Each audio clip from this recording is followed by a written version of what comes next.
Cool. A very good evening to everyone. Welcome back. This is simRace South Africa, and we are back for our start of our new season, season 2022.2, signifying the second half of the year. We also have a brand new series for you for tonight. We've done away with the old simTC, which was held on Assetto Corsa. We've moved over to Assetto Corsa Competizione for the slower tin tops, and tonight we're in the BMW CS Racing. I also have a co-commentator with me tonight, Gas. Say hello to everyone. Hey guys, and welcome to sunny California. Yes, indeedy. As you can see from the background images, we have Laguna Seca busting out in the background, just some drone footage there. We'll cut across to our live feed now. Apologies if you tuned in a little bit earlier and you saw a bit of a jerky stream. I think, this is the first time I'm streaming Assetto Corsa Competizione live with such a full grid of, I think we have about almost 40 cars tonight. And my poor CPU was crying a bit, so I just had to drop the resolution. Hopefully it's still watchable. We'll make some tweaks for next time if it's suboptimal, but otherwise just bear with us. And as you can see, we have quite a few cars out on track already. The countdown time, you can see at the top middle of our screen, is just reached 0 now. There's a max wait time that's kicked in, so the practice session is essentially ending, and we are going to go into a series of qualifying. The qualifying for today, I'm just checking up, is 30 minutes. So they've got a good chunk of time, half an hour. But I think, Gas, you'll find that Laguna Seca is not the longest of tracks, and it can get quite busy out there with all the traffic. Yeah, I mean, it feels like there's a lot going on at times, especially with corner after corner here. But it goes by in a flash, and especially when you're racing hard, it really does fly by without even realizing it.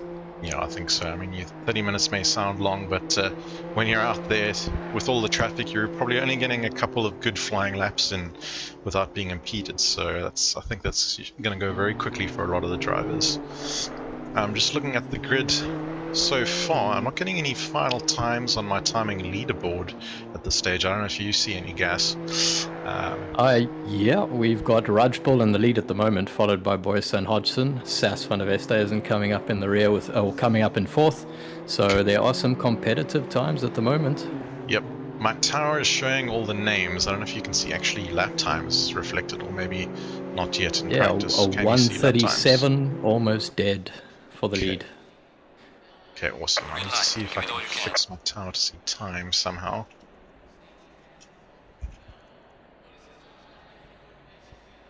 Okay, we're in the transition period now. While we wait for that, what I'm going to quickly do is bring up the track layout on screen. It's a very popular track here, Laguna Seca. Many of you will know the infamous corkscrew, of course, which is the extreme elevation change. The cars go down a dip, and also it's a bit of a left-right switchback, which is quite famous. Very easy to lose traction there and slide off the road. So we'll have to see if guys are put in the practice and know what to expect. And a couple of famous straights or corners as well. There's the Rahal straight just before the corkscrew. The Andretti hairpin at turn 2 is also quite famous. And pretty much every other corner doesn't have names, it's just numbered, other than the rainy curve just after the corkscrew. We're seeing a couple of cars peel out the pits now. See who's quite eager to get out on track first. We're also seeing some nice custom liveries for some guys who have submitted, and this looks like quite a nice one. I don't know if it's custom or not, but very nice from Anthony Wilson. We've also got the Grumpy Monkey team in full force, both the full team as well as the academy team, I believe. Looks like Roxanne Bartle there with the blue livery, Grumpy Monkey team. And we've also got Ross Bartle in that team, and Sas van der Westhuizen, and Nick Hodgson, I believe, is the other Grumpy Monkey driver as well, out there tonight.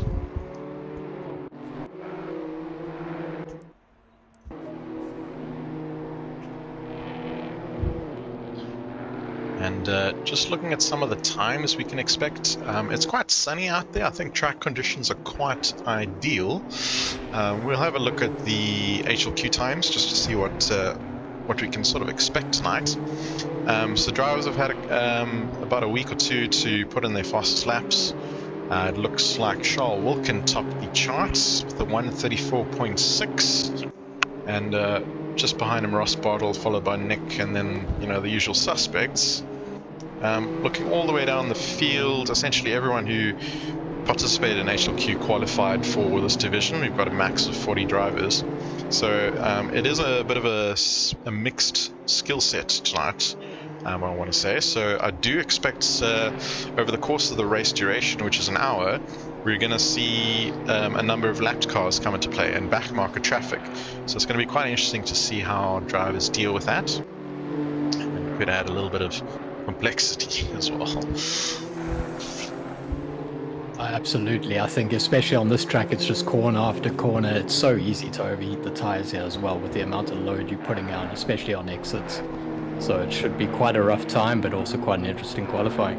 Yeah, absolutely. You already just saw one of the BMWs go wide there, black with the red rims. Looked like car number 333. I think that's James Leach for Team Leach Racing as he makes his way down the corkscrew. And it looks like one of the yellow Design Co cars going off the circuit there as well. I'm not sure if that was intentional. Looks like car number 88, which was Peter Geldenes, who's now got a very scuffed second-hand looking BMW. Apologies, that's not the yellow Design Co livery. It looked like it may have been because of the signature red and yellow color design. That's just a nice snazzy pattern that Peter has selected for his car tonight. But yeah, that is looking like a very second-hand BMW right now on Peter Geldenes. I'm sure he'll tuck it into the pits and get it repaired. We do have Yellow Design Co drivers on track tonight. We've got both Jonathan and Emily Bence. Currently viewing Emily Bence. There is the custom Yellow Design Co livery as she just makes her way out of the pit lane. Coming around the Andretti hairpin essentially as the pit lane exits. Down into turn 3, obviously she's just yielding for traffic there. Merging in safely so as not to impede anyone else.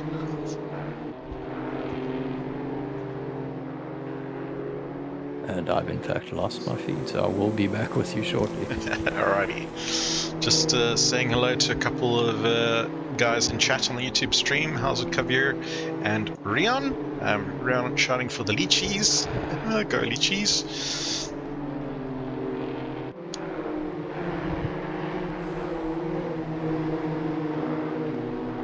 Still not seeing any times come up on my leaderboard for some reason on stream, that is. If anyone in chat knows how to fix that, do tell me. Otherwise I'll just have to do my best to let you know what the lap times are looking like.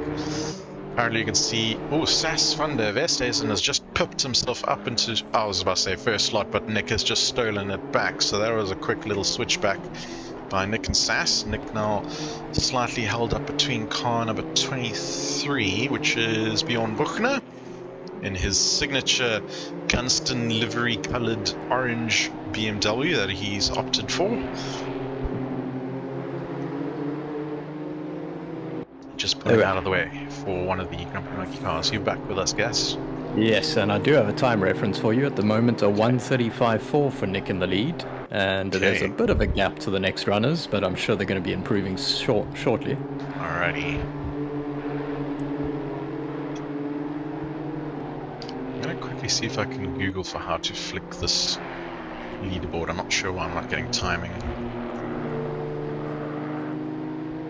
Yeah, I became a bit stuck and left and rejoined, but that's not going to be optimal for stream, of course. Yeah. We do have a few already finding the gravel traps, though, so hopefully they'll get their practice in the gravel over in qualifying so they can be clean for the race.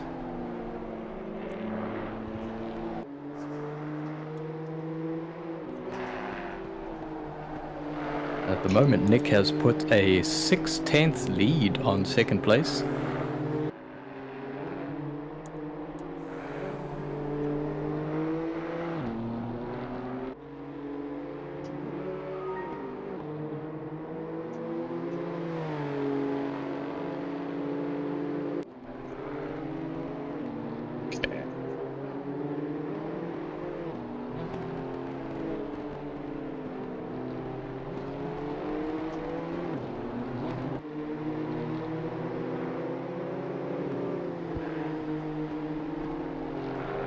think this is one of those tracks that's also characteristic of so easy to push and spoil your lap, especially in the first sector.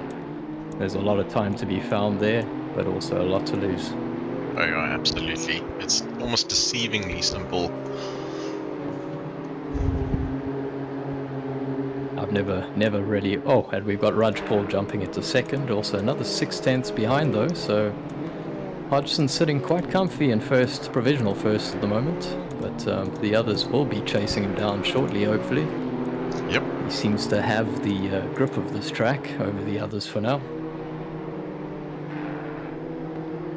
I'm just on board with Shrein Raj Paul now. It's also looking like quite a funky livery. I don't know if that's custom or built in as well. It looks like a little bit of a shark tooth mouth at the front, and some US flags and stuff all over the place.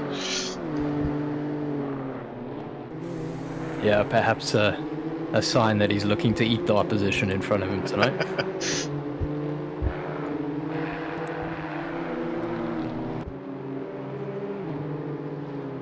And we have got Bartle jumping up to 3.5 now behind Nick, so times are climbing a bit. Yeah, indeed. Ross just sitting in the pits for now. I'm sure he's making some final tweaks. I see the car up on the jacks, and you'll be out for another quick lap soon, I'm sure.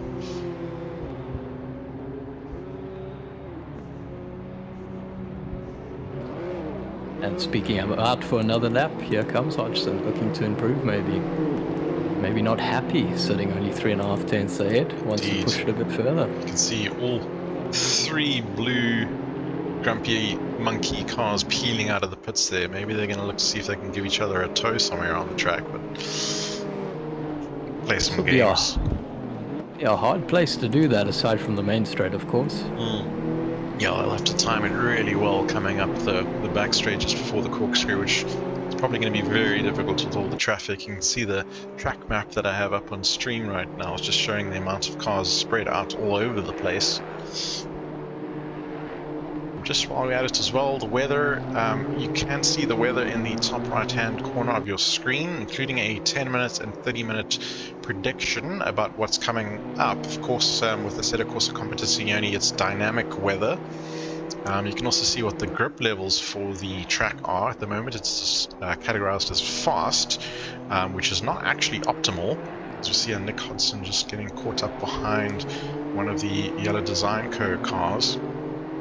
But yeah, so the full weather forecast for the session, it's a 20-degree ambient roughly temperature. We can see in the top right hand corner as the track and days and race weekends have progressed, we're actually currently at 24 degrees ambient with a track temperature of 32 degrees. Wind is non-existent, it's sitting at 0 degrees kilometers, so that's not going to affect anything at all. And I believe there is very little cloud coverage. Maybe when the camera pans out a bit we can see the sky. It looks pretty blue and not a cloud in sight, so definitely no threat of rain today. Yeah, that's typical of California really. All you're going to see is sun. Just You'd be lucky to have a bit of cloud for a bit of shade, but heat raining down on the track. That's about as much rain as you'll find here. Yeah. Let's just have a look at Charles Wilkin now. He's popped himself up into slot number 2. He topped our HLQ leaderboard, so we know he's quick. And whether he will be able to beat Nick Hodgson to pole, he's got about quarter of an hour left to prove himself. Looks like he's separated by just about 2/10ths of a gap difference to Nick right now. Yeah, he's just taken that down to 0.14, so he's right on his tail. But the field's also closed up a little bit. We've got under second, well, you can call it 7/10 separating the top 6. Then P7's about 1 second behind, but the rest of the field are very close together, bunched up after that on time. Oh, there we go. Just temporarily I brought up a timetable on screen so you can see how currently the qualifying is progressing. Just in the lack of a timing tower for now. And sorry, Gas, go ahead. No, I was just going to say, in fact, Charles Wilkins got the fastest Sector 3, so that's already showing some signs there that he wants it. Yep, there's definitely pace in the bag. And being a new series, just to go over some of the formats for the series.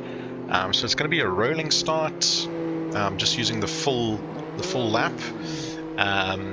Drivers will sort of set off in double file, but then go into single file for the duration of the lap, and then reform a double file stack just before the lights go green.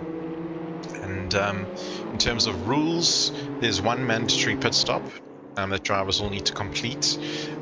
They'll have to put on, actually it's mandatory fuel, so they have to put in at least 1 liter. They don't have to change tires, that is set to false. And so yeah, basically they can do a splash and dash, they can do whatever they feel like. Not having driven these cars myself too much, I'm not actually sure what the ideal strategy is. It is an hour-long race, so hopefully we see a couple of different strategies progressing. There's a pit stop window as well, just to make things extra interesting. The window opens 10 minutes into the race and closes 10 minutes before the end of the race, so it's about a 40 minutes slap bang in the middle. So I think, yeah, we'll have to see how our drivers perform. I think I've got a feeling that an hour-long race in these particular cars might be quite grueling on the tires. Potentially, I'm not sure. So yeah, you know, brand new series, we'll have to see how things progress. I think you've hit the nail on the head though, especially with this track. There's going to be a lot of tire usage. It's going to depend on how many of those drivers can really lean on them and get the most out of them, but also try and stretch them out, really take it as far as they can, because as soon as you get onto a fresher set, there's going to be some flying times on a lighter tank. Absolutely. I think because it's quite hot out there, the track temp 32, probably going to be, you know, resulting in some graining and quite a bit of wear as well. These are not the sort of GT3 cars that are, you know, built for longer endurance type racing. Yeah, especially missing a little bit of that aero. It's certainly going to be havoc on the tires, but I'm sure a lot of them have had practice of that already, especially with the weight transitioning on these cars. You're going to have to be smooth, let's say, especially around a track like this, going through places like the corkscrew and leaning on them hard coming out the exit. You really do have to be a little gentle to get the most out of them. Yeah, definitely. Just a shout out to Jackie Jokers in the YouTube chat as well, shouting for Sean Bingham. We'll jump to briefly on stream here quick, racing for Point Blank Sim Racing. He's currently got himself into P7 at the moment, so looking quite racy, in fact.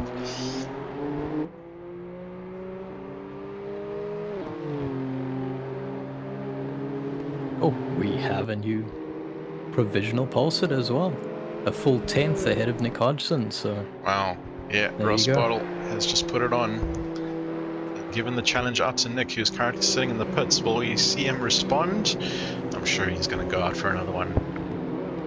There he is. Yeah, you won't let that one sit. Almost right on cue. He wants it back, but Charles struggled to put up another flying lap that's matching that pace that he did before. He seemed to be chipping away a little bit at a time, almost hundredths at a time, but hasn't put up anything since. But between the three, oh, and as I say, that pops up P1. He just goes P1. Excellent. So there's a fight on here for pole position. I'd say the top 3 guys at the moment just switching between each other. And he's also got the time under 1:35. What I've also just noticed, the track grip has improved now from fast to optimum, so the track is obviously getting rubbered in nicely, and that is also going to allow drivers to go even quicker. Absolutely. I think finding a little bit of clean air is also going to matter a lot here. Removing even the slightest bit of downforce going over certain crests is going to be detrimental to the grip on the front tires. So yeah, finding that along with the track improving and evolving is really going to make a difference. Absolutely. We've got Rian just shouting out, nice clip. We've got Francois Bernardi shouting for the Bernardi brothers to get a move on. That's obviously Chris and Gideon. Let's see if I can find them to jump on board with. We have Gideon and Chris at the moment sitting in P31 and P32 for Bernardi Alphabet Racing. Yeah, sitting around the 139s, 140s. Certainly some time to find. As Gideon just makes his way down the corkscrew.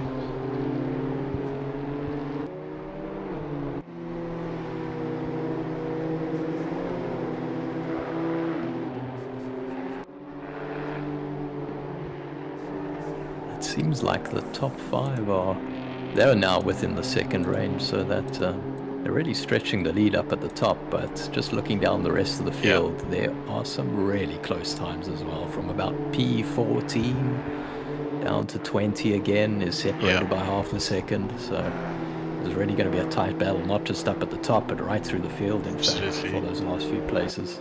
Yep, definitely going to see some good mid-pack battles here. But for the moment, the top 5 are all in the 135s. Just on board now with Hannes van Veek for BWR Vipers. Looking quite nice. He's just behind Shiren Raj Paul as well in P4 for AOA Racing. I have to say that's also a very punchy livery. Yeah. Hopefully to match how his lap's going to turn out.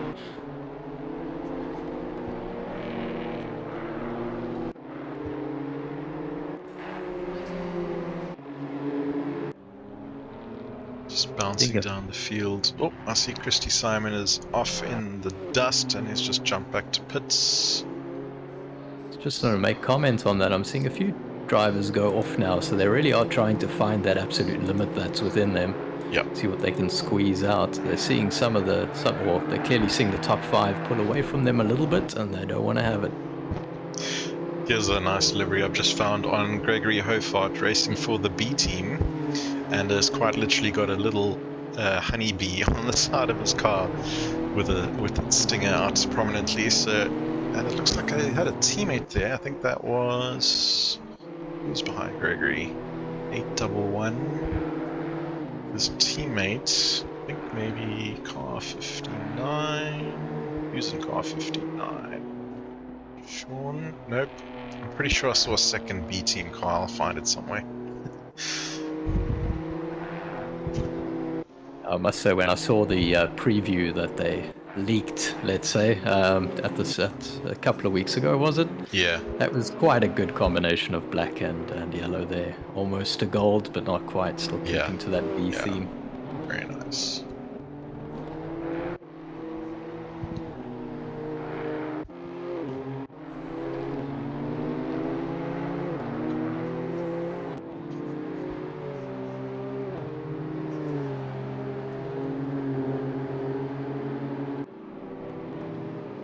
I got Leach that jumped into the top 5 as well.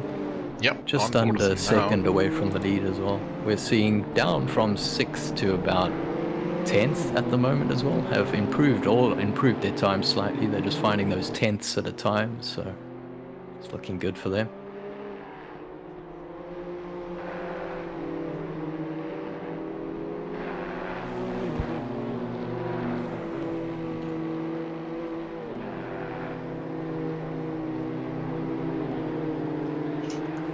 This is certainly a track where qualifying is... Oh, that's a good avoidance, that. Almost. Just looking at the pit lane exit, there are still cars piling out of the pits here with 6 minutes to go. Everyone's desperate to get in another good lap. Yeah, this is one of those tracks though where qualifying is going to make a massive difference. It'll be easy enough to make a pass into turn 1, but after that you really are following right up until almost after the corkscrew. It's going to be the bravest wins, but also a lot of risk involved with making an overtake in Sector 1 and half of Sector 2.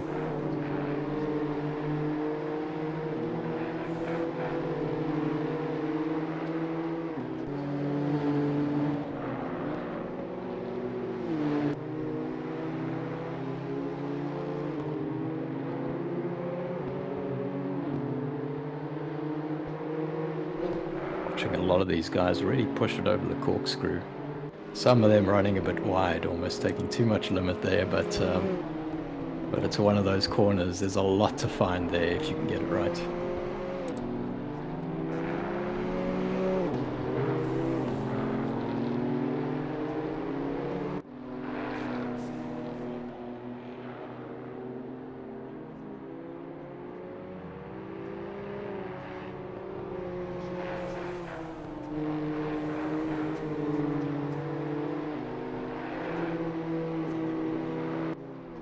Seen Bartle take P1 again and improving by less than half a tenth over Schalwalken.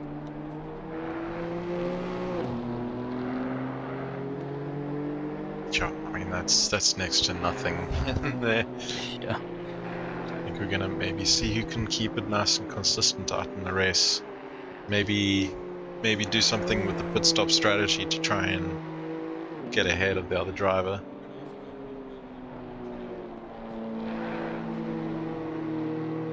I mean, if they can keep their race pace as tight as their qualifying times right now, those two are, it's almost going to be an advantage to P2 in the slipstream. Yeah, perhaps. So you see Sass just going wide at the Andretti hip, and they're picking up a lot of marbles as a result. But I don't think he's on a hot lap. I think he's just on his out lap at the moment.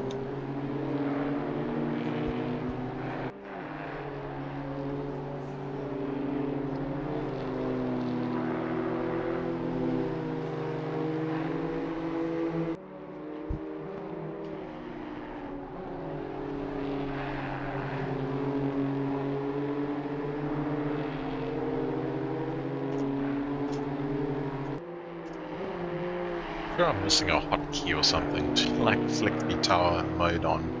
It's desperately trying to Google for it now.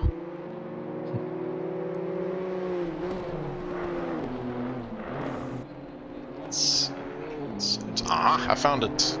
Insert on my keyboard. There we go. It's the same key for cycling the MFD if you're normally in the driving seat. So there we go, finally got the deltas showing up on stream. So that'll help the viewers keep an eye on what's going on.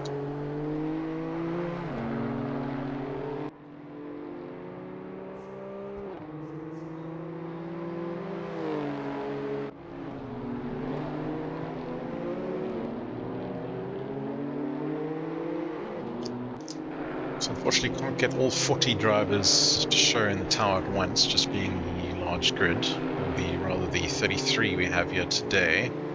Looks like only about 23 fit on screen at any one point, but I'll do my best to look at the deltas and find the gaps. Gas can also obviously help me with that as well once the race starts. But look at that gap at the top. Schalwalken 0.058 gap to Ross Bartle up front. We'll go on board here with Schalwalken. Not sure if we can see a live delta at the moment to see if he's up or down on it on this particular lap.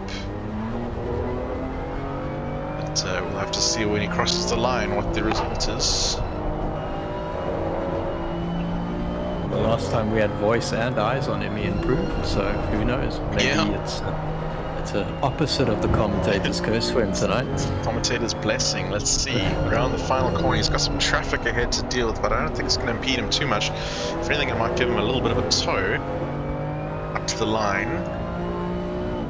He crosses and doesn't improve. Last lap of 135.057. Yeah, so just shy of his best.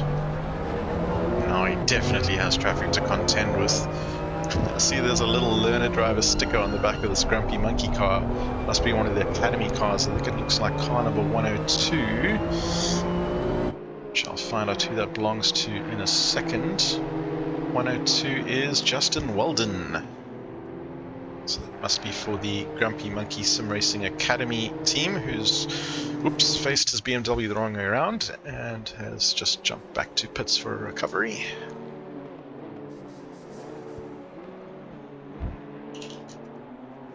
Speaking of the monkeys, I'm seeing Hodgson wrestle the car through, about to cross the line. Let's see if he improves maybe. he'll feel he needs to. And he does.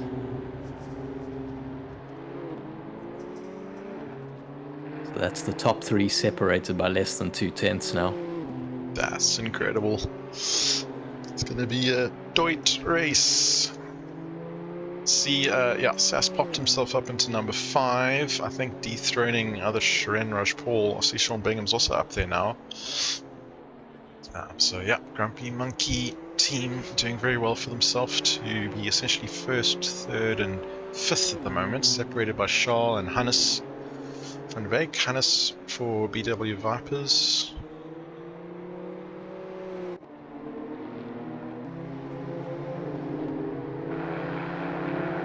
Oh, Sean Bingham just getting the tail wide there. I'm sure that's cost him a little bit of time heading into the back straight, and he's indeed just run off now. I think he's abandoning that lap.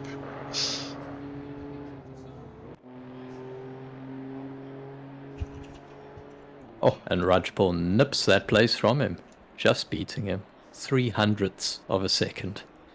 Word. Crazy close times. And that is officially the end of qualifying. So yeah, drivers will need to finish up their laps. And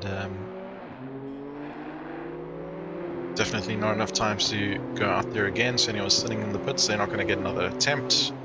I see Nick Hodson is still out there. Nope, he's just come across the line. We've got car number 51, which is Christy Simon. Just rounding the final corner now. And he's abandoned his lap as well. So there we have the end of qualifying. I'm going to quickly pop to...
That's still a fairly mild day for California, especially the track state. I mean, this is I haven't spent too much time here, but in some previous series, definitely not GT ones, but some previous series, you could see the track climb over 40 quite easily. So, especially with the direct sunlight, we could just see it rising from the start onwards.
Yeah, I'd say it's only going to take about a lap, and you want to be smooth here as well, not land up with too many snaps or unnecessary wearing of the tires to start with. But a lap and a half, these tires should be up to temperature, up to pressures, and then it's just about the conservation game.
Green light, give it all you can.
Yeah, Hannes almost wanted to have a go, I think, at Nick Hodgson on the first corner. He was looking for an attacking line of some sort, but the door was shut on him, and that exposed him to Sass for a bit. Tried to pull away a bit, but Sass has got onto his tail again, so this top five... Oh, there's somebody run wide, though. So I've just been made aware that I was on mute for the stream this whole time, so apologies guys. A little bit of teething issues with the Seca Competizione. I was shouting out all the things happening at the first corner there, but mostly looks like as they lined up in qualifying, seem to have gotten away quite cleanly. I did see, I think it was Hannes in the pits for some reason, and one of the yellow design cars get turned around at the start there. I think it was Emily Benz. But seems to be on her way again. And the unfortunate victim going wide at the final corner was Nick Hodgson. So he's dropped down to P5 now, and he's going to have to sit behind that battle between Hannes van Wyk and Sass. Oh, that's terrible. And I'm pretty sure there's not going to be any team orders this early in the season. It's race 1, so Sass is not going to let up as well. And they both have very, very similar pace. We'll see them come up the Ram back straight here. And just before the corkscrew, we'll have to see how much pressure. Oof! Nick getting awfully close to the back of Sass there. They both make it through cleanly. Letting him know he's there, though. Absolutely. Quickly go on board here with Nick, and we can get a good view of what the back of a Grumpy Monkey car looks like. As they essentially go head to head. Oh, Nick having a little look up the inside there. I think he may have got a better drive. Look at that drive he has on SAS. It's going to go down to the first corner here. A bit of a drag race. And SAS will have the inside line up the Andretti hairpin though. No, he slips back. So Nick has made that pass stick even before the corner. So kudos to them. Keeping it clean. And it all stemmed from that great exit Nick's had on the last corner, essentially. Drag race down the main straight and had the job done before the first corner. Yeah, it's very deceiving coming over the line when you are on the inside line there. The car does get a little more light on the inside line through that crest, so it would have been harder for him to maintain and hold down that throttle. But Nick's made it stick and taken a wider outside line with a lot more grip there. Got it done before the entry. Absolutely, but now we can see if he can maintain this position, as the same sort of pressure will be on him, no doubt, from SAS behind. We see him again up the back straight here, heading into the corkscrew. We'll have to see who's the last of the late breakers. There's a fairly consistent gap that was maintained there as they both navigate the corkscrew safely. Looking further down the field, Ross Bartle. Sorry, apologies, it's Roxanne Bartle. I was wondering why I saw an R Bartle further down the track, and was wondering if Ross had an incident, but it's of course Roxanne, doing very nicely in P12, P13 at the moment. Not sure which is right. My tower says P13, on screen bottom right says P12, so it's one of the two. Good old ACC. And she is battling Anthony Wilson just ahead of her for now, and is directly in front of Waldo Swigger. So quite a bit of traffic here in the mid-pack, I'd say, from about P11 downwards. Oh, and you've got a yellow flag off at, looks like the final corner, car 77, if I can even find it quickly enough. So many drivers to scroll through here. Catch that in time, unfortunately. Was it car 77 or was it car 777? It could have been Yuri Cordier here. Car 777. I think I saw a 77 initially. And certainly, yeah, that BMW is looking a little scuffed on the left-hand side. So I think Yuri had a bit of an incident somewhere and just causing that temporary yellow flag, but it did get cleared quite quickly.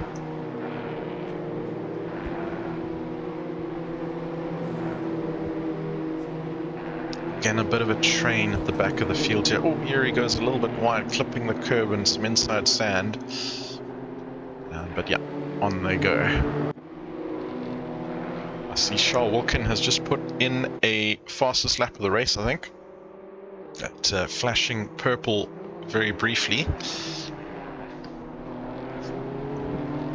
He seemed to maybe have more difficulty getting his tires up to temps and pressure compared to Ross Bartle ahead, and now he's clawing back that time that he seemed to just fall back a little bit from him. Absolutely.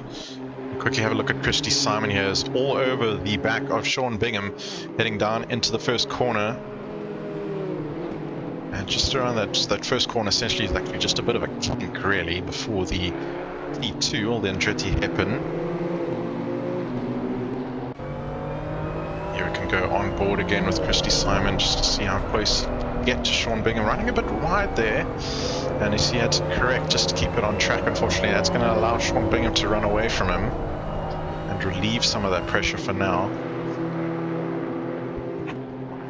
But yeah, battles all over up and down the track. I'm actually struggling to figure out who to jump onto. We've got Waldo Swiggers here just behind Roxanne. I've got a 0.2 gap here. Adrian Governor going side by side with Yassine Manuel. This move may even be done by the time we get to the next corner, and indeed he slots it in front. So that is a position gained there by Point Blank's Adrian Governor.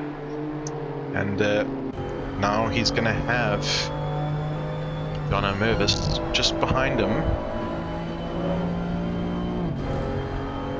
As they go onto the back straight. Oh, we see a blue car. That's definitely one of the Grumpy Monkey cars turned around. I believe it's Christy Simon who's just recovering there. I wonder if this will work if I get a 30-second replay, if this will hang or not. Oh, there we see. We just caught the tail end of the replay. He went caught a bit of oversteer, I think, all on his own, tried to correct it and spun out into the tyre barriers, and it's giving his car a little bit of a ding-dong battle. Fortunately, rejoining safely. Also had a bit of a reversing moment there just to try and keep it off the tracks or path of any oncoming cars. Shame, having a bit of a battle trying to get it back on track, but there he goes.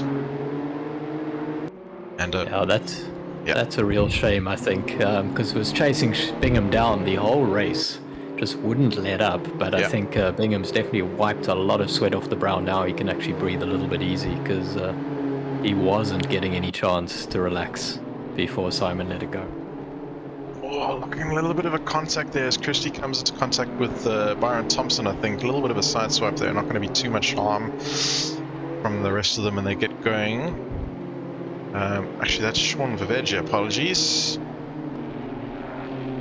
Who has car number 521, that's Byron Thompson right in front of him. Let's see if we can go on board and see just how close he is. Trying to get up the inside here, and they're going side by side. And I think that move is done as well, as Byron will slot it in front. Now he's staring at the back of a Grumpy Monkey car, which I think is Christy Simon, for his next target. Just heading a little bit further up the field again, sorry guys. Looking at Charles Wilkin again. Just to mention, that front end of Simon really has taken a beating. That's going to be a bit of a loss of aero and maybe top speed as well, so going to be susceptible to the ones behind. Yeah, it'll be interesting to see when he decides to come into the pits and repair that damage. Because repairing panel beating and stuff does take quite a bit of time. Pit window is open. And as I say that, the pit window is now open, as you heard the crew chief say. So for the next 40 minutes, drivers can put in a valid pit stop and have it cleared, the mandatory stop. So perhaps that's what a lot of drivers were waiting for, the ones that have had some incidents and damage repair required. In fact, there we go, we see a couple of cars diving into the pits. We've got Fridge, we've got Christie, we've got Byron, all diving into the pits as we speak. So I think that's exactly what they were waiting for. Come and repair the damage. You know, you don't want to do it too early because then you still need to do another stop. So I think we're going to see them repairing that damage, chucking in the fuel they need, maybe even a spare pair of tires, set of tires, and try and make it to the end now, essentially. 50 minutes to go still. Hopefully no one speeds in the pit lane, because that could be costly as well. I think it's a 30-second or drive-through penalty straight up if you speed.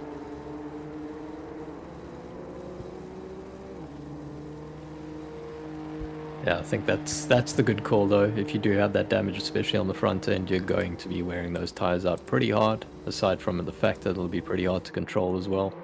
So good move to rather pit early, get rid of it, get back out there on a clean set. Yeah. We do well to watch Nick Hodgson, who's caught right up to the back of Hannes van Wyk now. But he won't let him go either. He feels like he deserves that third place after losing out on it pretty early. Absolutely. Hannes was very quick in qualifying session. He can definitely maintain that pace, just to maintain his cool and nerve.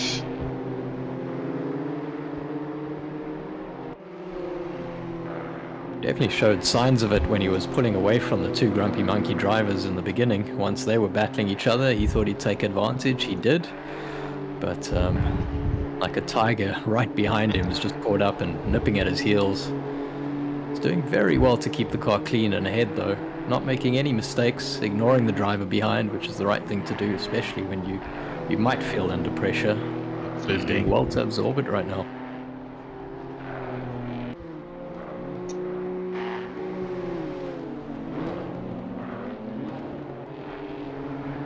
Oh, he runs very wide over the corkscrew there, does Hannes. And I wonder if that's going to compromise his line. It does a little, and Nix is able to close up.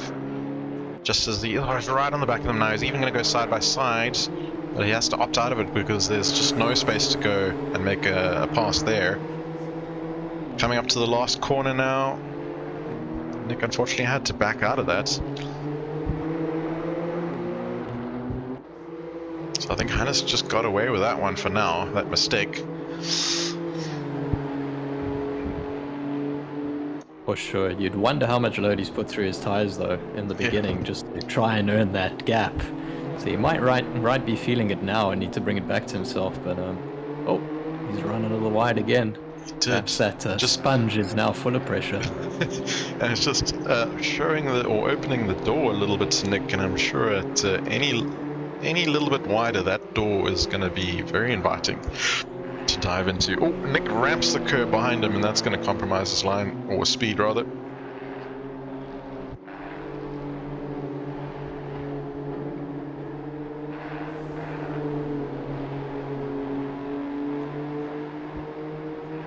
This track has got too many corners that are very exit dependent, so hitting a bump like that, offsetting it when you want to put the power down is going to be costly for a car catching up behind you. Yep. Also just seen both drivers get kind of squealy out of the exit of that corner as well. The corrections they'll need to be making is also going to be doing them no favors for their tires.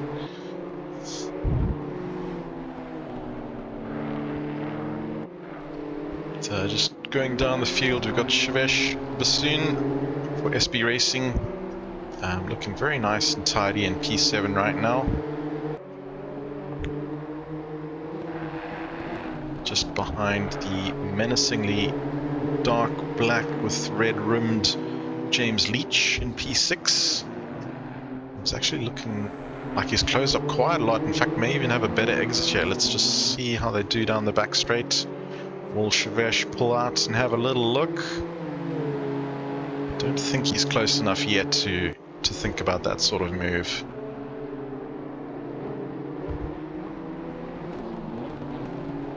James hugging that inside line, not letting any doors remain open whatsoever.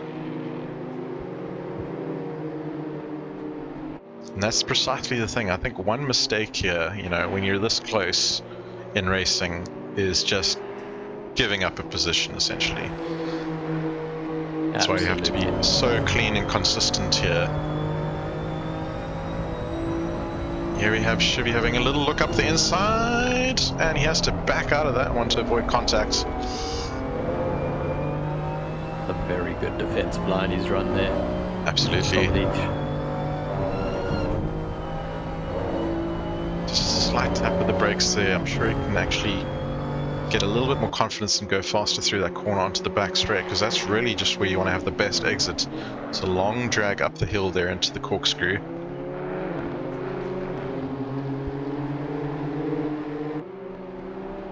See, Anthony Wilson, I think, has just popped up on my timing radar as being right behind Gregory Hofart.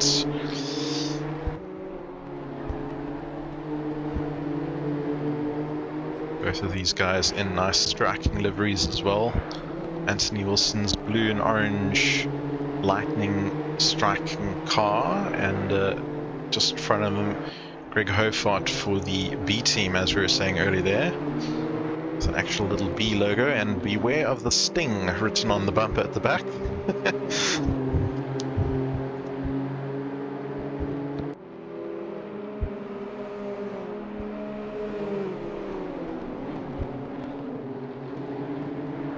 Watching many of the drivers who have a little bit of a gap are trying to keep things as smooth as possible. This is the part of the race now that really will become a bit of a game of attrition, seeing how far you can take those tires while making as few errors as possible.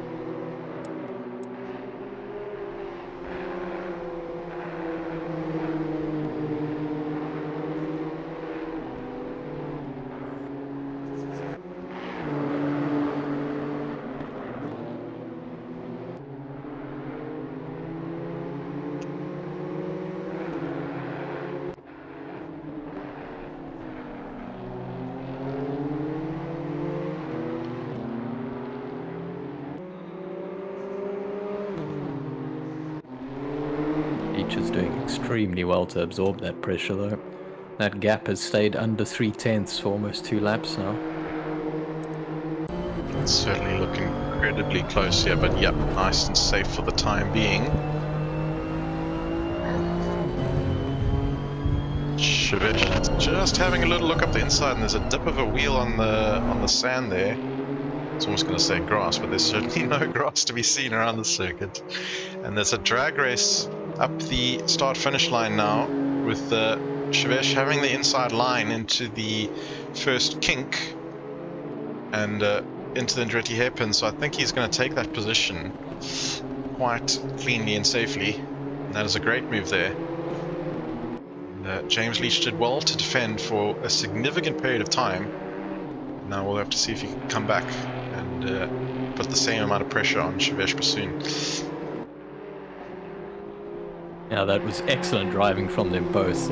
Pity about the very small error from Leach. Almost didn't deserve it with how well he was driving there. But I think that's a battle we might see go on all race at this point. Yep. Both of them staying very clean, not letting the other get ahead or get away for too long. And there he's now trying to stay within that 3/10 gap as well. Just gone on board with Emily Benz here, who was right behind Yassine Manuel, also just dealing with a bit of pit lane traffic. I saw a car exiting the pits there, didn't catch who it was. Is that a back marker getting out of the way? Otherwise Emily's just made a place on car number 811. Yeah, I think that's Yassine. So Emily's managed to get in front of Yassine there. I think Yassine actually made a mistake, because it almost looked like he had to correct and just suddenly lost all sorts of momentum.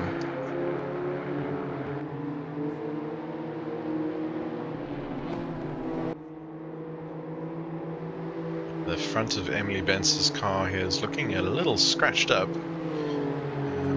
So it's also carrying a bit of damage here. She has yet to make a pit stop though, so obviously feels that it's good enough to keep going for now.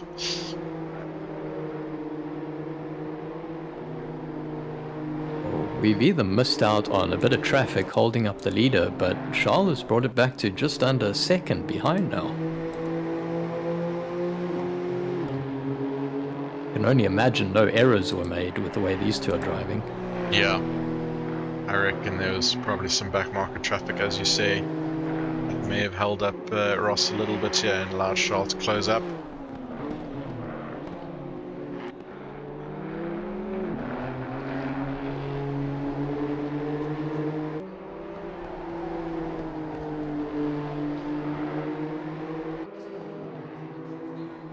We see that time ticking down a little bit each corner that they go through, so maybe he's been reignited with some fire, has Wilkin.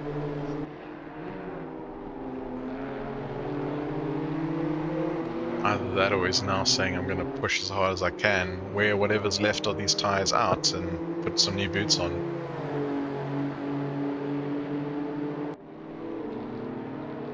Well, he's definitely in the right region now to go for any kind of undercut if he can trick Bartle into going a little bit longer than expected now to try and pull out that gap again. He could dive in at the right time and take advantage of it.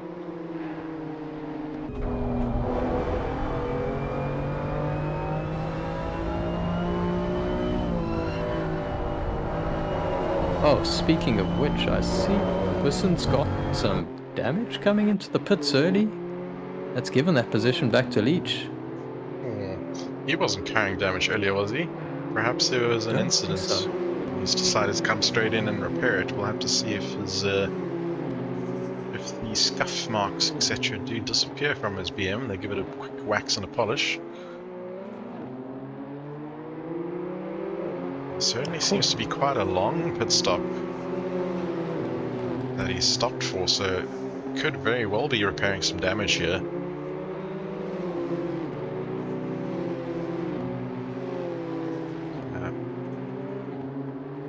Come back to that in a sec. We'll head back to the battle for the lead of the race. The gap is now down to 0.3. It was almost a second just a lap or two ago. So yeah, Charles is certainly right on the back of Ross now.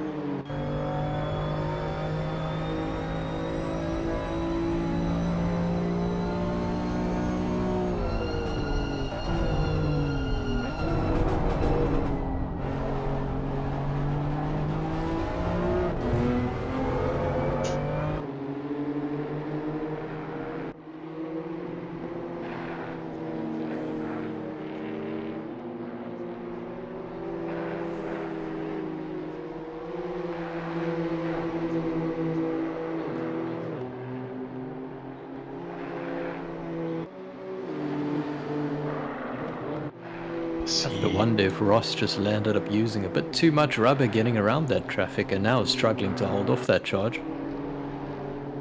I've just panned over to Shavesh and he's out on track again, and it does look like they've given him a quick spit wax and a polish, so he's definitely repaired all the damage now.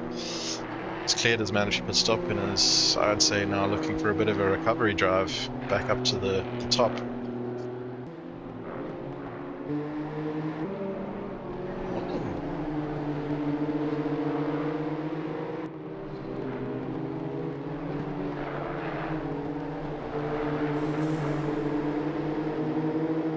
Having said all that, it's brought Bingham back into a bit of a fight with Leach as well, so perhaps where one falls, the other steps right in. Oh, we see Leach going very wide over the corkscrew there. And, it's going to allow Bingham to close up even further.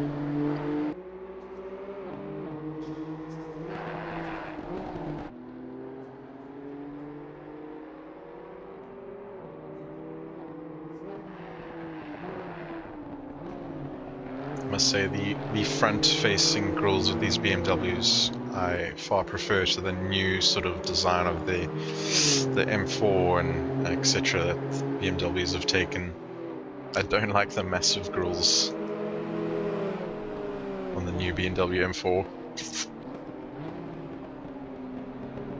Yeah, I have to admit, to be honest, Beamer's one of the loves of my life, but yeah, that was an interesting design choice, one I can't fully appreciate yet.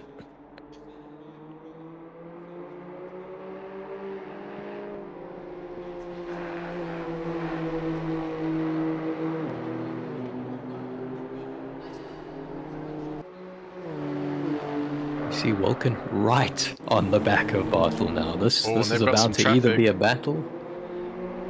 I think, I'm not sure who that is diving out of the way there. Car 777, that was Yuri Cordia just getting in the mix of them, but hasn't seemed to have impacted the battle too much.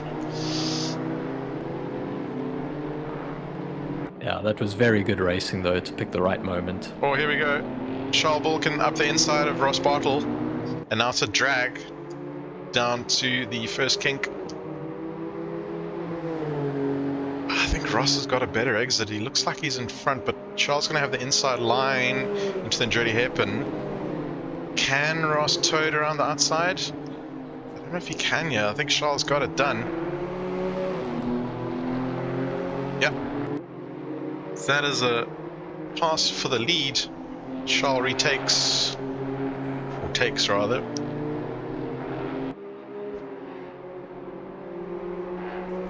I dare say that definitely showed what Bartle had taken out of those tires, so it'd be interesting to see if he can now keep with Charles. Look at this, he's tucked in behind. Charles, good defensive driving there. We'll have to see who can get a better exit here onto the back straight where all speed can be carried up the hill.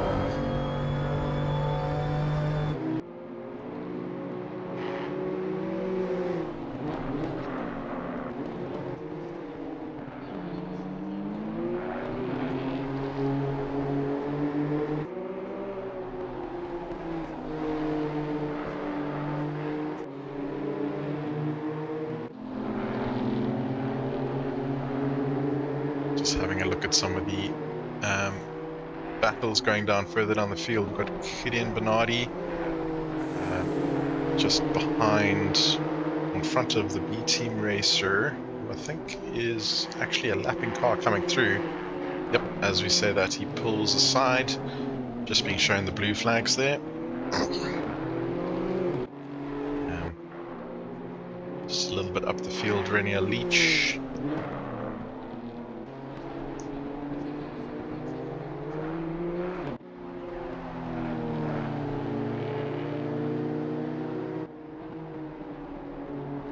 In the mid-pack I've got Jono Mervis battling Wyatt Avis. They're very close. In fact, Wyatt's got a much better exit here and is going to pull alongside and needs to tuck in behind. There's not quite enough of an overlap to make a pass there as they go up the back straight.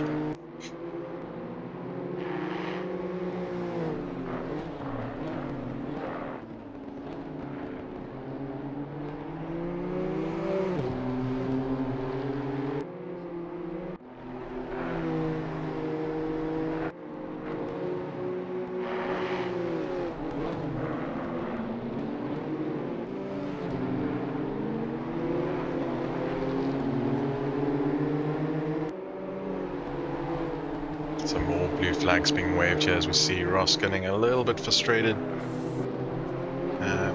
by that dark blue BM. Not too badly impacted at all though. That was James Leach Sr. Yep.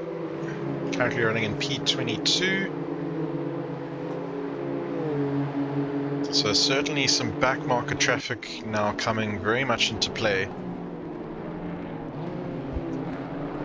In fact, there's a big train of cars in front of Charles right now that he's coming up to the back of, led by, I think it's Byron Thompson, the green Beamer.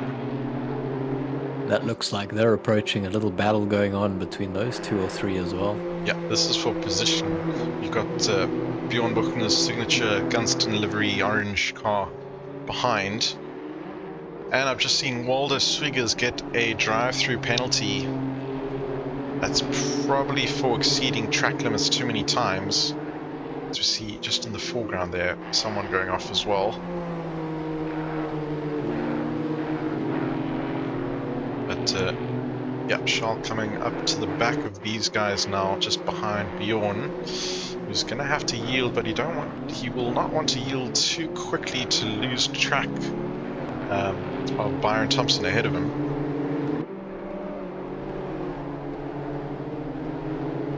Of course, the blue flag rules at SimRace Africa are not like Formula 1, where you literally have to jump out of the way within about 3 showings of the blue flag, otherwise you'll get a penalty.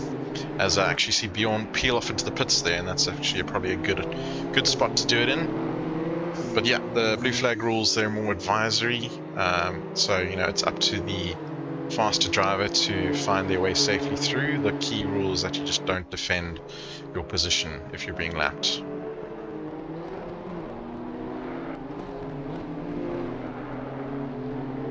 Aldo down in P23 right now. I think he is entering the pit lane as we speak. Most likely to clear his drive-through immediately, so we should just see him sail right through, I think. So track limits, of course, I believe you get 3 warnings. And then the 4th time you do a significant cut and are found to have a lasting advantage, you'll be issued this drive-through.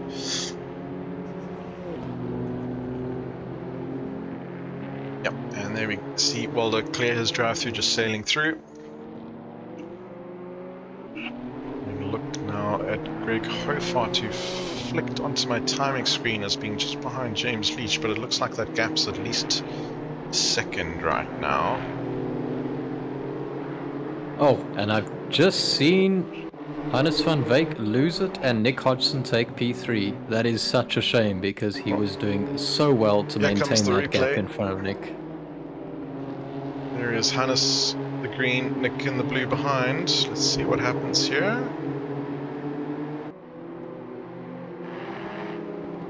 Did I catch enough of the replay? Oh, he went wide. Nick almost lost it as well. Oh, was there contact? There was a minor amount of contact, and that unfortunately sent Hannes spinning around and on his way again, but ultimately just was born out of a mistake essentially that Hannes made. Such a shame actually, because I'd say until that era he's had an almost flawless race. Yeah.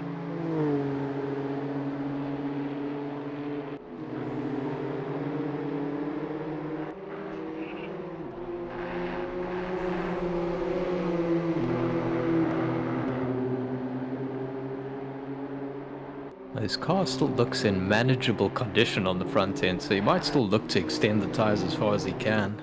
See what he can do to recover this a bit. Yeah, it's not looking too bad at all. So you can see the top 12 all need to clear their pit stops still. Got 15 minutes left to do it. Ooh, who's that going off? Car 777 is getting it all wrong. I think that's Yuri Cordia, just all on his own there. We'll spin it around and attempt to rejoin. More spinning, unfortunately. You've got to be easy on that gas pedal. And and try and rejoin parallel and safely, as he is just waiting for a couple of other cars to go past, and he picks his moment now to rejoin. I think that's going to allow Waldo Swickers to make up a position. Yep.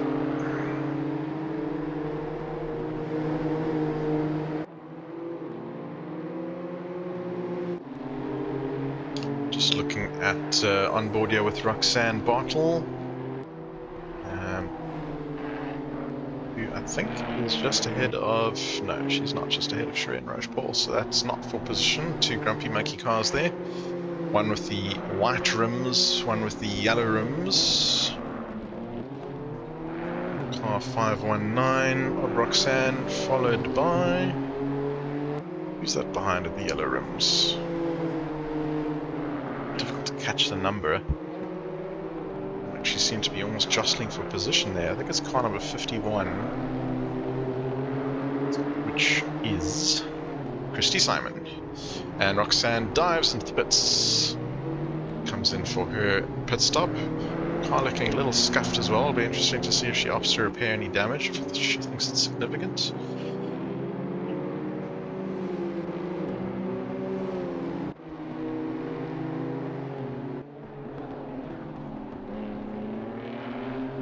Having seen quite a bit of contact tonight in some places, mostly, let's say, their own driver errors and paying for it themselves. I mean, I believe that was the only contact we had seen all race, or hard contact between two drivers with an unfortunate error.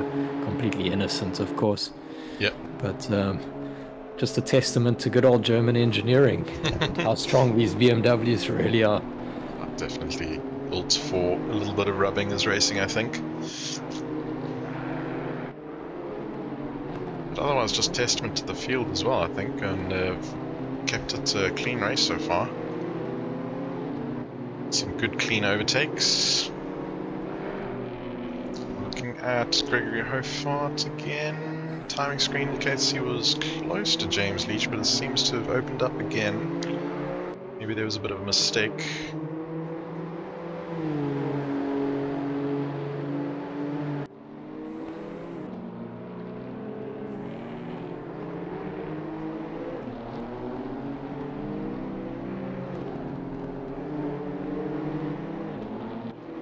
James Leach there being followed by car 811, which is Yassine Manuel, which is not for position, as close as they may seem. Yassine currently in P17 at the moment. I do like the look of Yassine's livery that is opted for. It almost looks like a little bit of chrome or something on the top, nice and shiny.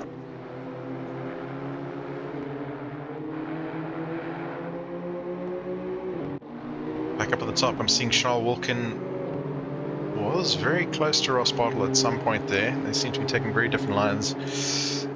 There is some blue flags being waved yet again. The back of this looks like another Grumpy Monkey car. Car number 50.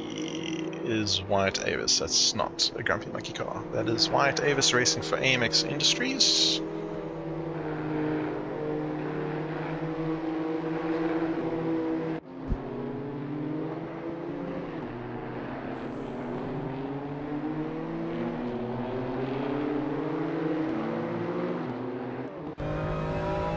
Starting to see a bit of separation, but this is where that pit strategy will now pay off. As soon as they're on a fresh, you have to wonder as well who's on a heavier load of fuel perhaps to save a bit of time, but who's going to take advantage of those tires fresh out the box. Yep, I'm waiting to see who's going to bite first here out of the top 7, who all still need to pit. Will we see a bit of a splash and dash at the end? It may also depend on traffic. If anyone feels like they're being held up too much, to maybe take the gap now. See where they feed out.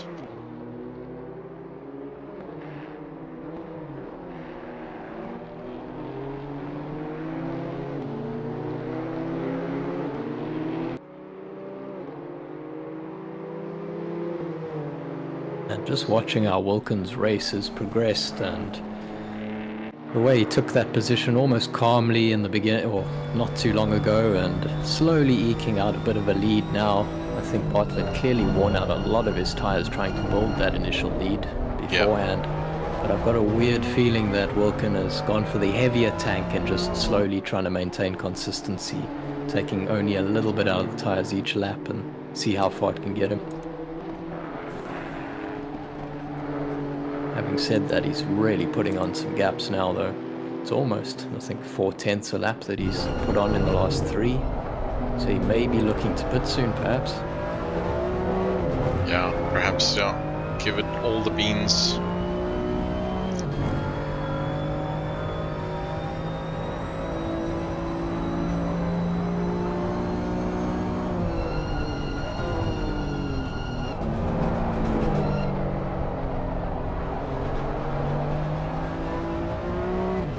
Looking again at James Leach, I almost can't take my eyes off him today. But he's definitely been the pressure sponge. Different names at different times, but he always seems to have someone behind him that he's going to have to try and pull away from, or at least absorb some pressure from. Yeah, I've been watching him. Hofart. Yeah, battle, well, not really battle, but just keep Greg Hofart at bay for now. Still looking very nice and consistent out there, which I think is earning him his P6 at the moment. Someone's going very wide there. That's the shiny car of Yassine, I think. Yep. So we see him just getting out of the way. Essentially, this blue flag's going on as well. He may have been extra generous. But yeah, not impeding that battle between James Leach and Gregory Hofart.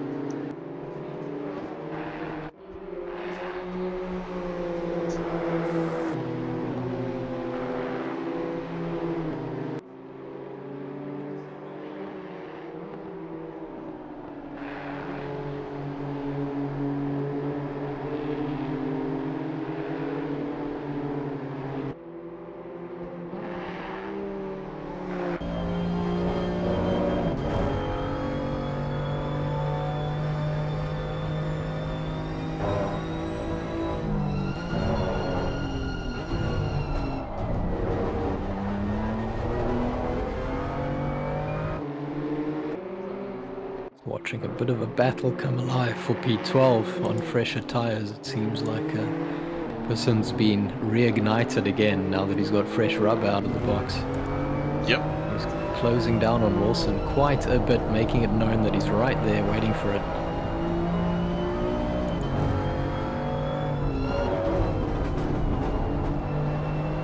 Let's see, you can get the better exit out of the final corner here. I've often seen the best place for overtaking here just at the end of the start-finish straight. A bit of a correction Chevette need to make there, which I think is not going to allow him to maintain, or gain rather, on Anthony Wilson up front. Anthony running a defensive line just through the first corner there, but hangs it out wide to the Andretti hairpin, perhaps too wide, opening a little bit of a door here. Enticingly so for Chevette Bassoon, who's closed up again.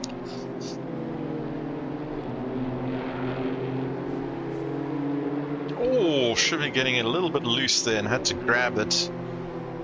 Keeps it in check and ramps that curb, and unfortunately losing now a little bit of the advantage he had on Anthony Wilson.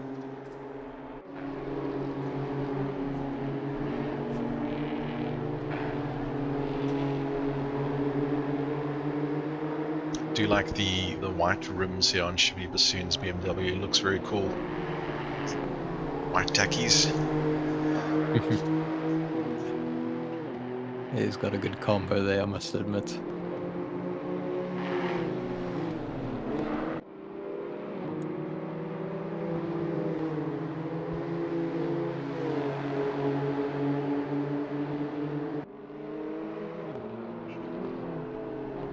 Okay, just 6 minutes left of a pit window and still no sign of anyone pitting at the top. They both come hurtling down the start-finish line.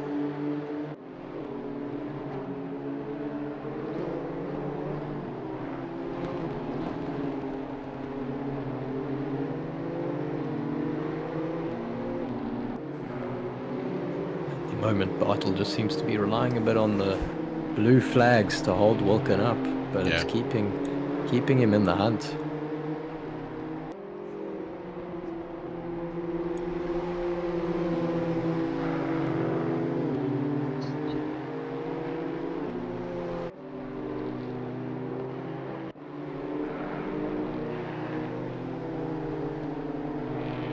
Just flicking down to P4 with Sas van der Vestes, and we haven't seen him battle too many cars tonight. I think he's had a little bit of a lonely race, but still to keep it up in P4 after 45 minutes, I think it's testament to being nice and consistent and clean. I think you head out of trouble.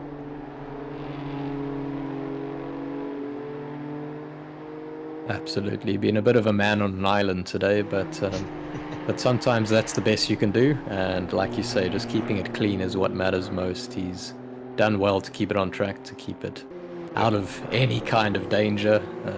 Let's not forget that he will have also had to pass a lot of blue flags, so he's still keeping himself in with a chance. Should anything happen to any of the top three ahead, he'll be on that podium. Just jumped down to Christy Simon in P20 right now. He's got Bjorn Buchner all over his bumper. Through the Andretti hairpin. It looked like there was a passing opportunity just beckoning.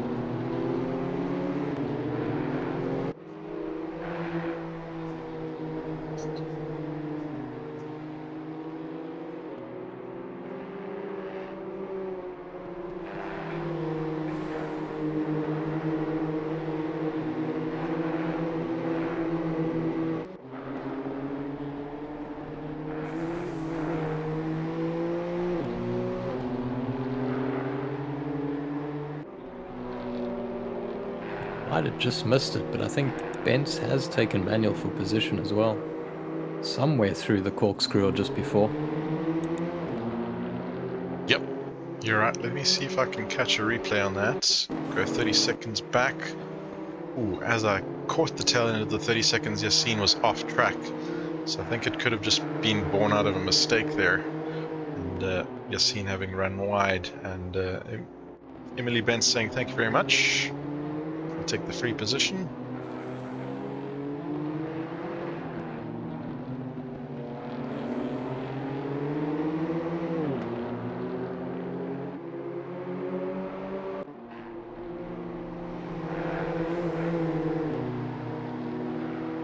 We've got Charles and Ross in the pits, right behind each other. The pits at exactly the same time. This will be interesting to see who has a quicker pit stop. There's all sorts of pressure now to not miss your marks. I'm going to go on board with Ross, who's just parked behind Charles. You can see up on the Jackson. Ross gets rolling before Charles. This is critical. And what's happened to Charles? That was a much longer stop.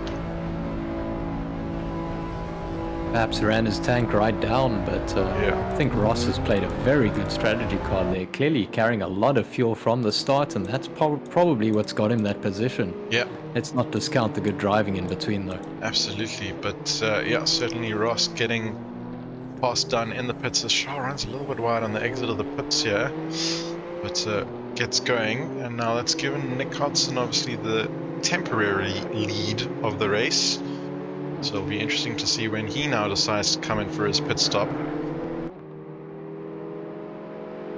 And he's about 18 seconds in front of Ross Bartle, which is not enough of a gap for a pit stop to maintain that lead, of course. I'm sure he's also going to be looking to do a bit of a splash and dash now. He's getting held up a little bit by traffic, but there it gets out of the way now, which is not going to help his cause.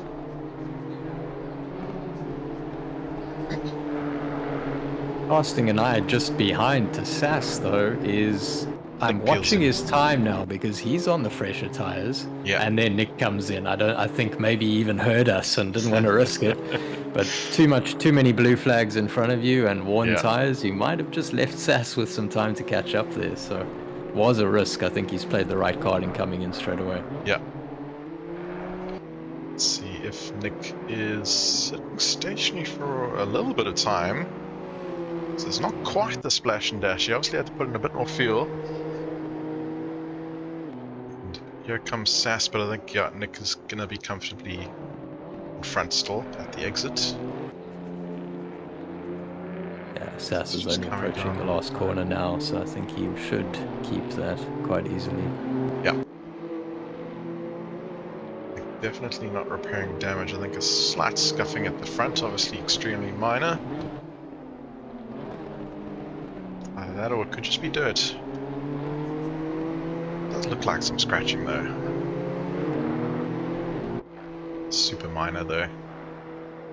And there's Sass rounds the corner. You'll be happy that the pit exit skips the second corner, Yes. I think.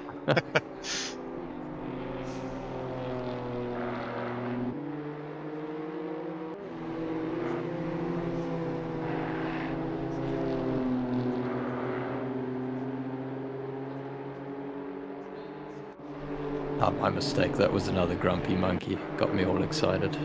There's just so many of them. I think there are some subtle differences which we'll need to learn, like the side mirrors or the rims being a different color, but yeah, we'll get to know them as the season progresses. Meanwhile, we've got Anthony Wilson just behind Byron Thompson here, the battle for P10. And the pit window is now officially closed. I do think all drivers managed to get their compulsory stops done.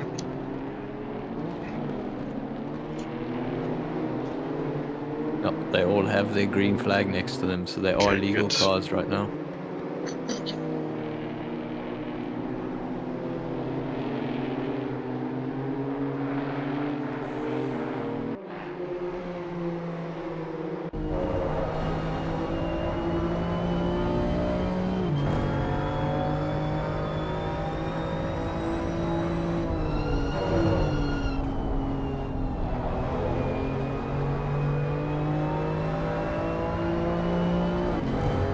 It's a good run that Anthony Wilson has got here on Byron, but there's just not going to be any space through this little kink or the back straight. So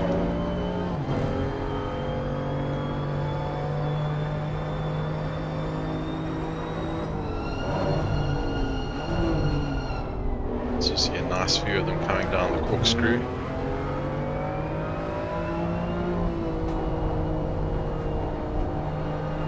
Hanging it out very nicely there. To see what Anthony can do here into the final corners. Byron runs wide. They'll go side by side into the final corner, obviously with Byron having the critical inside line here. But will Anthony be able to carry some more speed? It's going to be another drag race up to the finish. And he tucks in right behind, which might give him a little bit of a drag. Or draft, should I say. He slips out. Not enough into that dirty hairpin. As Byron does run wide though. This battle is still on essentially. It's up to T3. Anthony in the orange and blue, Byron in the green. They're still side by side. And I think Byron is going to tuck in front just to retain that position. So yeah, strong battle here on for P10. Oh, as Anthony comes back at him. A great little battle here for P10. And Anthony takes the position. He certainly earned that one though. I mean, almost track characteristics. Unfortunately, almost lost out because of two right-handers in a row, but he really did well to make sure his exit was strong to get him attacking into the next corner. Having said that, I don't think it's over. The battle is definitely still on here. Both drivers doing extremely well though to keep it clean. Good respect shown by both drivers. I think Bassoon is also licking his chops because that battle has brought him into the mix as well. This could be a three-way. I'm on the bumper now. As Byron has a little look up the inside. He's got a draft. He's got an overlap now. We need a wider camera angle. There we go. Through the T1 kink down into the Andretti hairpin of T2. Byron will have the inside line. that car number 1, yeah, Chevy Bassoon, as you say, is also in the mix, and I think he's just jumped at that opportunity and has got past Anthony as well. So unfortunately, Anthony just caught a little bit napping there, perhaps, and left the door open. Feel for him a bit though, because where he was on the outside line, Yeah. you're not going to get a strong exit there, and he's been mugged 2 places in 2 corners. Yes, indeed. That is just gut-wrenching for him, and he was in P10. Though this battle's still not over. Anthony is now side by side with Chevesh, I think, just before the back straight here. He's had to back out of it.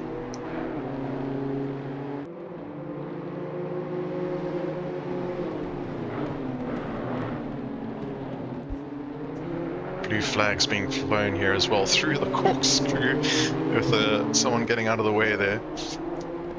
And I'm going to quickly flick to Sean Bingham because my timing screen is saying that he has some trouble on his bumper.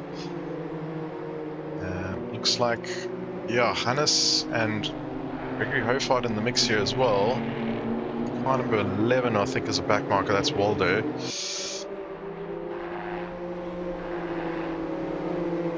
I did want to mention that because, but he's done really well too. I mean, we don't know what the cause of his damage was, but there were 2 incidents of it. This is Waldo and Fridge here for position. Waldo up the inside of Fridge here, gets a little bit squiggly on the exit, but I think that's a pass made by Waldo, whose front end of his BMW is also looking a little bit worn, as we see another car going wide there. I think that might be a back marker. It's just staying out of the way of Waldo and Fridge. Yep, blue flags being waved.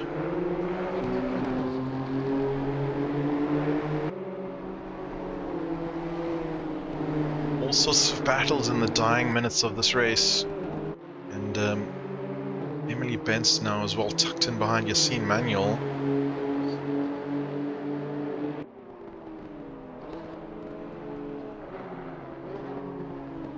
Further up the field, we've got Byron Thompson still keeping ahead of Chevesh Bassoon.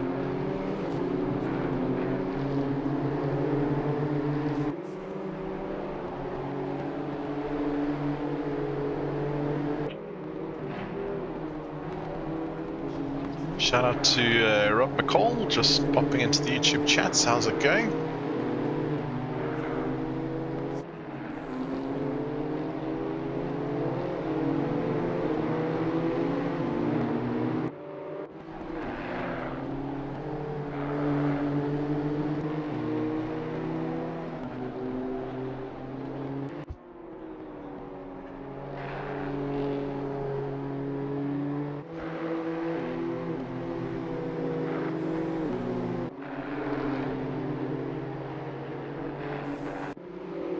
So I think the closest battle on track right now is for P10 between Byron Thompson and Chevesh Bassoon. Oh, they're getting a little squiggly and almost side by side. I think that mistake has crept in, and now they are side by side. Going through T4. Byron having a little look. Chevesh has to take the inside line for defense. Can Byron slingshot around the outside? He's giving him room, is Byron. And yep, Chevesh has slipped through just before the back straight here. Will that allow Byron Thompson to give a bit of a draft? And there's back marker traffic up there. I think that's Bjorn Buchner. As they slam into the corkscrew, they have to slam on anchors. And there's Anthony Wilson in the mix there as well, obviously being caught up with Bjorn just in front of him as well, with the blue flags.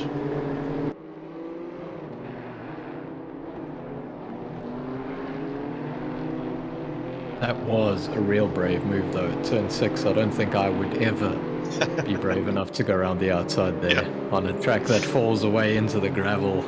There's no coming back from that if anything goes wrong.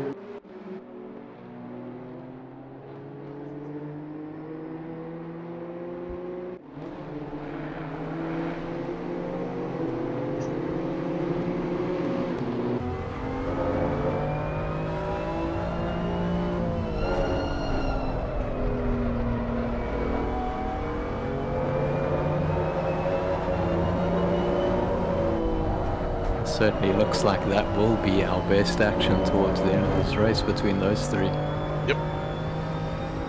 Battle for P10 is on with a minute left in the race. Just the slightest mistake from any driver will allow someone to pounce.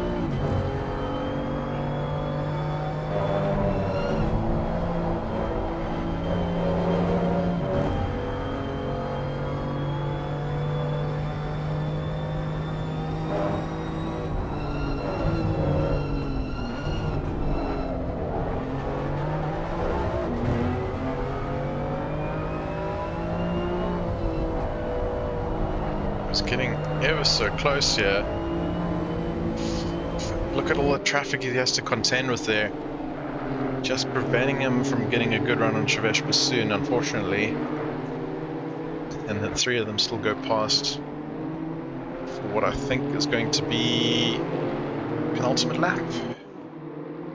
Where is Ross Bartle with 10 seconds left on the clock? 7.65. I think he's going to reach the finish line. Too close to call it. Yeah. The leader has finished the race. There you go. He just timed that in time. So that we see Ross Bartle take the finish, take the win. And Charles Wilkin just past the finish line now as well for a solid P2. Nick crossing the line now to round up your podium. Having a little wiggle in celebration there. I think Nick's quite happy with that. Sass coming in for P4. A couple of Grumpy Monkey cars rounding the corner now. Just going to go and jump down to this battle here. Still ongoing with Shavesh Bassoon, Byron Thompson, and Anthony Wilson. The battle for P10. In fact, if anything, it's got even tighter on the last lap. Yeah. I think that back marker certainly helped close them up a little bit.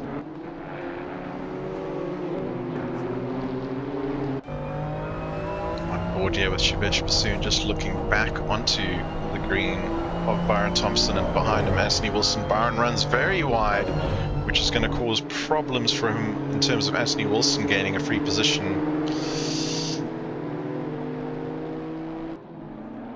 He may have just got away with that as they round the final corner to all come across the line. So Shavesh hangs on to that P10 spot, and across they go. Right, driver's still out on track. John and Mervis finishes now, and Bjorn Buchner, and I think with that is all of them. Gas, I'm going to go and see if we can find some podium winners for a quick interview. You'll know the drill by now. Ross, Charles, and Nick. Indeed, I've got Ross. I'm going to pull in. Ross, how are you doing? Yes, good. Congrats on the inaugural simM2 Race 1 victory. How's that feel? Dude. Yeah, good. It was quite a nice race, actually. Charles announced it in a nice start, yeah. Yeah. For a long time, just hoping that Charles also joins us as well as Nick to round up the podium here. But yeah, for a long time, Charles was in front of you for quite a long time, and then it looks like he managed to just grab the, or you managed rather to just grab the pit stop strategy to get out of the pits a hell of a lot quicker than him. Yeah, I know I caught up quite a bit on the pit entry. I kind of thought Okay. it may end up being either a hitting him in the rear or a bit of a penalty, but caught up a bit there, and then I think just the pit stop was a bit quicker. Maybe it took a bit more fuel. Yeah, it certainly looked like the strategy was pretty much the same. It was just a case of less fuel.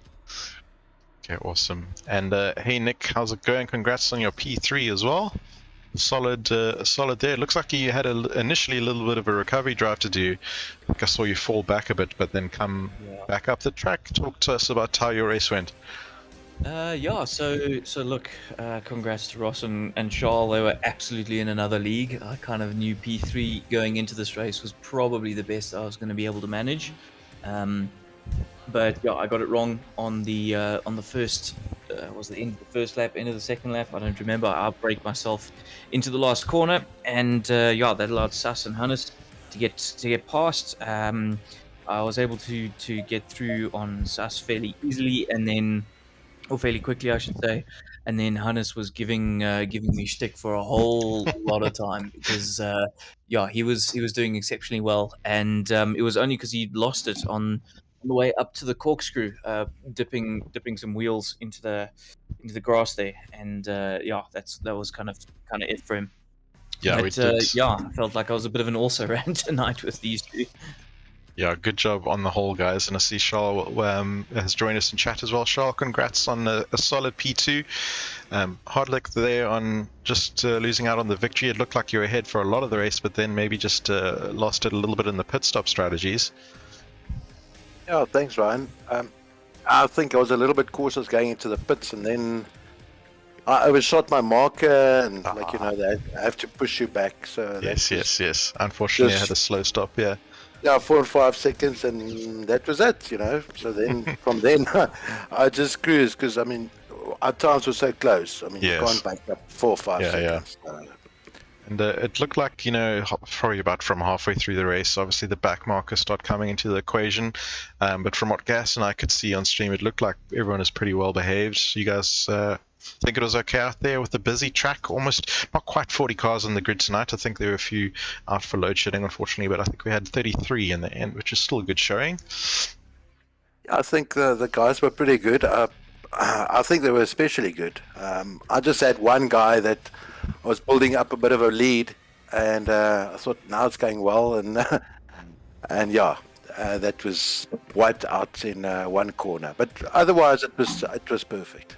Okay, awesome. That's always good to hear. All right, guys. Any closing thoughts, Nick, Russ, Charles, for the inaugural race? You guys enjoy it? Yeah, no, it was great. It was great. It was certainly a new challenge. Lots of us at SimRace, lots. There's certainly a fairly large-ish contingent here at SRSA that are still fairly Assetto Corsa focused, me being one of them. So yeah, it's been quite a big learning curve to jump into this. Awesome. Well, congrats on rounding it out for a podium for our first race. And of course, we're into Alton Park for round 2 in just a couple of weeks' time. It's obviously a shorter turnaround now with we losing one of the championships, just rotating the GTs and then the GPs, and then we'll be back for some more M2 action. Awesome. Can't wait. Cool. Thanks very much. Yeah. And Gas. Cheers, Ross. Cheers, Charles. Cheers, Nick. Gas, thanks very much for joining me in the booth as well, Gas. Definitely a pleasure, and we'll be happy to have you back in any one of the future races, load shedding permitting, of course. Of course, yeah. Yeah. Glad to keep you company. It was good. Yeah, excellent. Thanks very much. I really enjoyed it. Good race out, good showing. And yeah, to all the YouTube viewers as well, thanks for tuning in. Just a quick shout out as well to our charity initiative. We've selected Jogebed, that you can see down there in the bottom left hand corner of your screen, a child and youth care centre based out of Uppington, as our new charity for the season. I think we're already up to about 15,000 Rand donated to them in the short span of a week or two. So that number will continue to increase as we finalize the sign-ups for the season. And yeah, thanks very much to everyone who's contributed so far to this good cause with racing for us as well. So yeah, with that, Gas, I think we're out. And cheers, everyone. Have a good evening, and we'll catch you next week, Monday. Ciao, ciao.